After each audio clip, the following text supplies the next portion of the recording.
ఆంధ్రప్రదేశ్లో చంద్రబాబు నాయుడు గారి నేతృత్వంలో కూటమి అధికారంలోకి వచ్చి ఇక మూడో సంవత్సరంలో అడుగు పెడుతూ ఉన్నారు.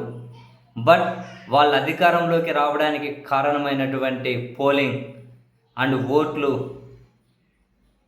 ఆ చర్చ, సో ఏమంటారు, ఎవరికి అర్థం కానటువంటి ఆ ఓట్లు, ఆ పోలింగ్, అర్ధరాత్రి వేసిన లక్షల ఓట్లు, అది ఎవరికి ఇప్పటికీ అర్థం కాలేదు. ఆ చర్చ ఇంకా సాగుతూనే ఉంది. తాజాగా కూడా ఢిల్లీలోని కాన్స్టిట్యూషన్ క్లబ్లో భారతదేశంలో ఎన్నికల వ్యవస్థ సవాళ్ళు అనే అంశం మీద ఒక కార్యక్రమం జరిగితే పరకాల ప్రభాకర్ గారు ఆంధ్రప్రదేశ్లో ఎన్నికలు అండ్ ఎన్నికల చుట్టూ అనుమానాలు అనే దాని మీద ఒక పవర్ పాయింట్ ప్రజెంటేషన్ ఇచ్చారు.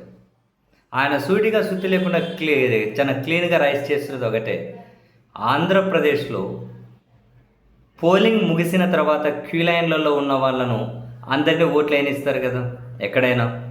సో ఆంధ్రప్రదేశ్లో కూడా పోలింగ్ టైం ముగిసిపోయిన తర్వాత క్యూ లైన్లలో ఉన్న వాళ్ళను ఓట్లు వేయించారు. అట్లా రాత్రి 8 గంటల వరకు మొత్తం ఆంధ్రప్రదేశ్లో పోలైన ఓట్లు 30,000. కానీ రాత్రి 8 తర్వాత అర్ధరాత్రి 2 గంటల వరకు 52 లక్షల ఓట్లు పోలయ్యాయి. ఎట్లా సాధ్యం? రాత్రి 11:45 తర్వాత అర్ధరాత్రి 2 వరకు 17.5 లక్షల మంది ఓట్లేశారు. ప్రతి నిమిషానికి 3 ఓటేశారు. కానీ అది సాధ్యమవుతుందా? కానీ ఎలక్షన్ కమిషన్ ఎక్కడే కూడా దీని మీద సమాధానం చెప్పదు.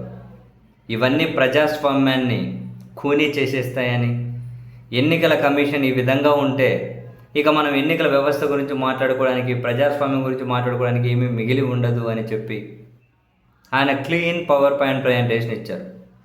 ఇప్పటికీ అంతు చెక్కడం లేదు. రాత్రి 11:45 తర్వాత అర్ధరాత్రి 2 వరకు 17.5 లక్షల మంది ఓట్లు వేసారా? నిమిషానికి 3 ఓట్లు వేసారా? ఎట్లా? ఏమో, ఎట్లంటే మీకు నాకు ఎలా తెలుస్తుంది?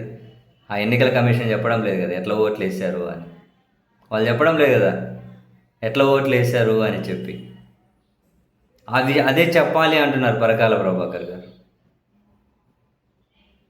అసలు అంతు చెక్కదు. ఇట్లాంటి ఎన్నికల కమిషన్ ఉంటే ఈ అనుమానాన్ని ఈ విధంగా నివృత్తి చేయకపోతే ఎవరికి నమ్మకం ఉంటుంది ఈ ఎన్నికల వ్యవస్థ మీద, ఈ ఓట్ల మీద? అదే జరిగితే ఇంకా ప్రజాస్వామ్యానికి అర్థం పడతాం ఏమైనా ఉంటుందా?